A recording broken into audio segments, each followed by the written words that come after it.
Salut, dans cette vidéo, je t'emmène avec moi pour un magnifique voyage en Sicile pendant 10 jours. Nous allons découvrir le village de Cefalù, puis les îles Éoliennes, dans la vallée des Temples à Agrigente, puis on va faire une randonnée sur le volcan Etna, la ville pittoresque de Taormine, et enfin on visitera Palerme. L'incontournable de la Sicile, c'est le magnifique village de Cefalù.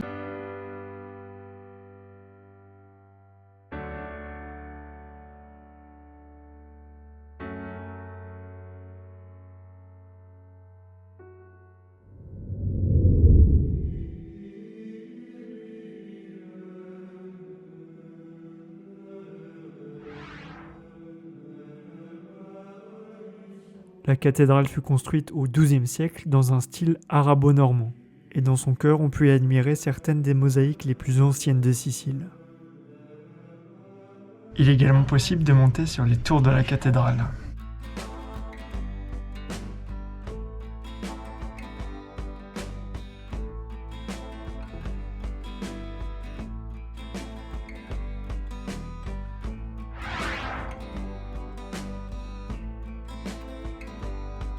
Maintenant, on va faire une petite randonnée pour monter au niveau du parc de la Rocca, au-dessus de Cefalù, pour avoir une vue imprenable sur la ville.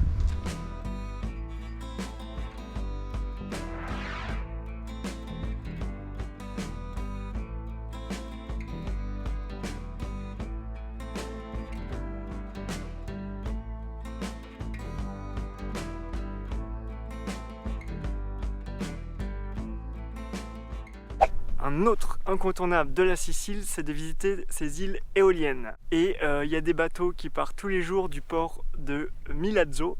Ça prend par exemple 1 heure pour venir à Vulcano, 3 heures pour aller à Stromboli. Ça, il faut bien le prévoir sur ton itinéraire.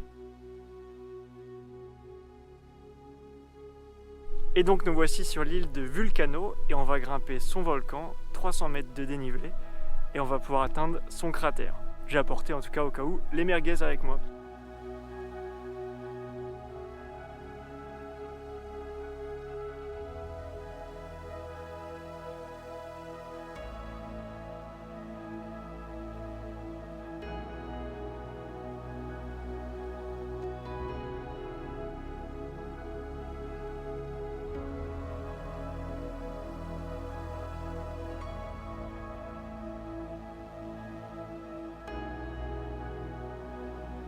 Nous nous rendons ensuite sur l'île de Stromboli.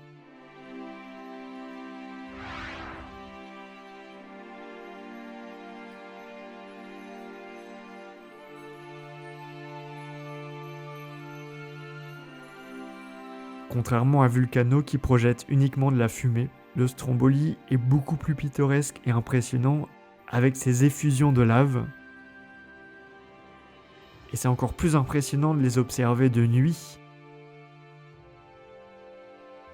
Nous avons opté pour une randonnée au moment du coucher du soleil.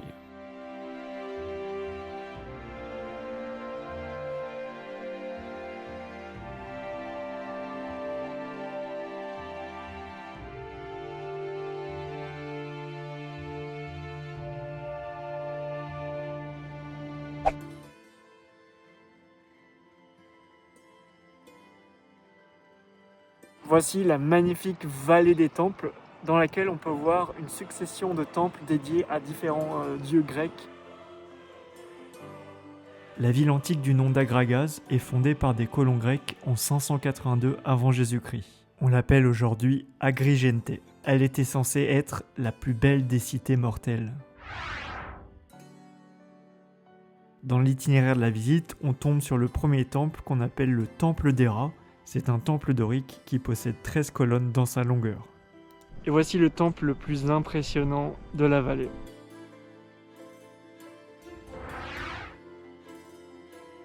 Avec celui d'Athènes, c'est l'un des temples les mieux conservés de l'Antiquité grecque.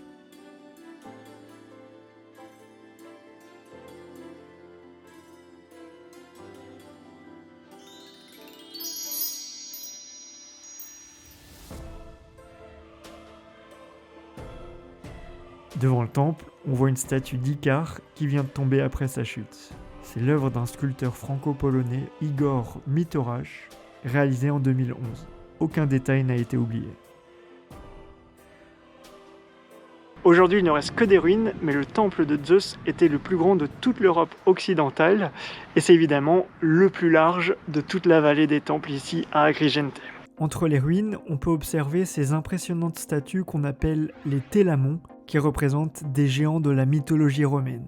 Et d'après les experts, elles étaient à l'extérieur, entre les demi-colonnes, comme sur cette reproduction.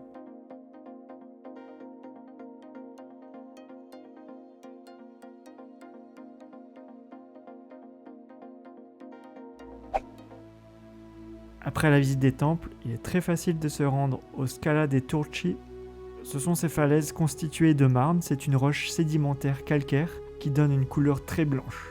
On a vraiment l'impression de marcher sur des nuages.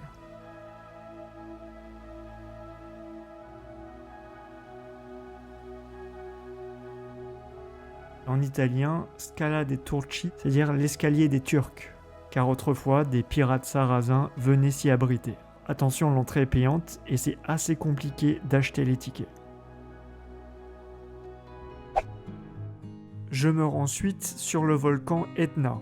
Et pour cela, on organise une excursion guidée à la demi-journée.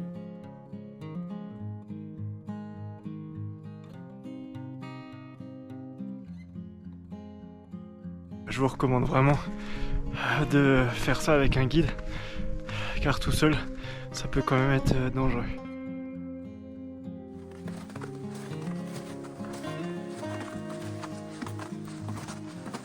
Donc nous voici dans un tunnel de lave. Et nous sommes à 2900 mètres d'altitude. À cet endroit, je me rapproche d'un dégagement de fumée qui réchauffe. C'est le radiateur naturel de l'Etna. Ça fait du bien.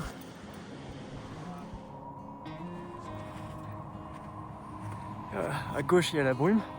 À droite, il y a la brume. On fait cette excursion en plein novembre, donc en ce moment c'est la basse saison, donc c'est cool, il y a moins de touristes. Mais par contre, le temps est très imprévisible. Il y a de la brume, donc on voit rien.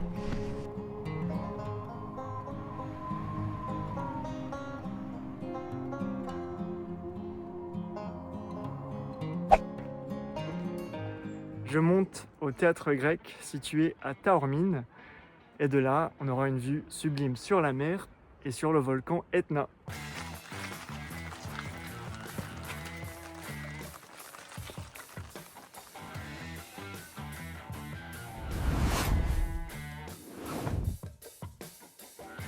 Ce théâtre gréco-romain a été construit au IIIe siècle. Il a été en partie creusé dans la roche, autrement il a été fait avec de la brique rouge. Il pouvait accueillir plus de 5000 personnes et c'est le deuxième plus grand théâtre antique de la Sicile. Après la visite, il est très agréable de marcher dans les ruelles de Taormine.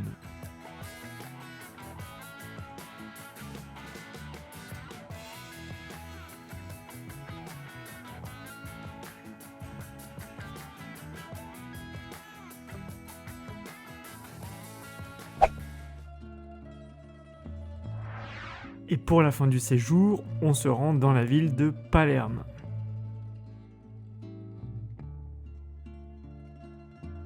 Et voici la magnifique et curieuse cathédrale de Palerme. C'est toute la synthèse de l'histoire de la Sicile avec ses différentes influences.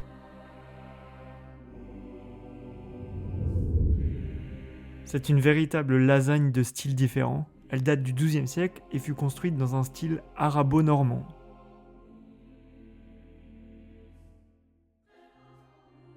Au IXe siècle, pendant la conquête des Arabes, elle fut transformée en mosquée.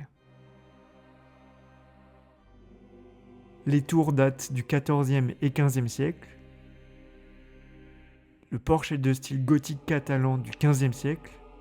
Et la nef a été complètement refaite au XVIIIe siècle dans un beau style baroque.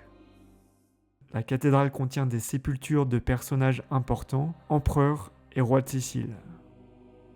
Et on peut monter sur les toits de la cathédrale. Il faut bien vérifier les horaires car ce n'est pas ouvert toute la journée. Nous, on s'est fait avoir.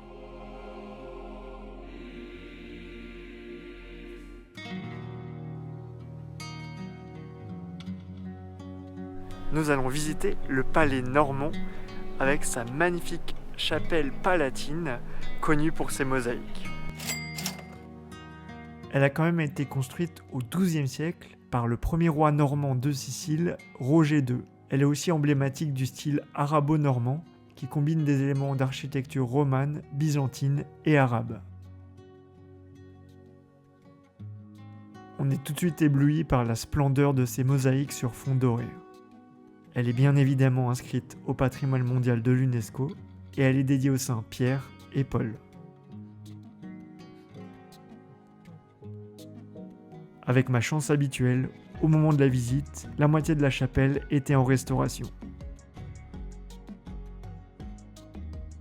Nous faisons ensuite un détour très rapide au théâtre Massimo, qui est la plus vaste maison d'opéra de toute l'Italie. Puis je visite les catacombes des Capucins. Je pense que c'est les catacombes les plus flippantes que j'ai jamais visitées. Par contre, on n'a pas le droit de filmer à l'intérieur.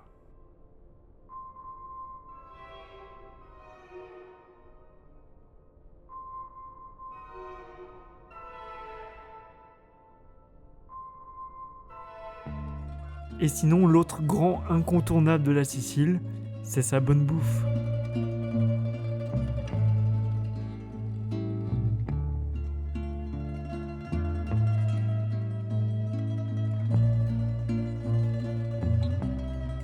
Dans le prochain épisode, je t'emmènerai dans ma ville coup de cœur de la Sicile, Syracuse, et nous visiterons ensemble également la ville de Catane. Et voilà, cette vidéo s'achève maintenant, j'espère que ce contenu t'a plu. En tout cas, je te dis à très bientôt pour une nouvelle destination. Ciao ciao.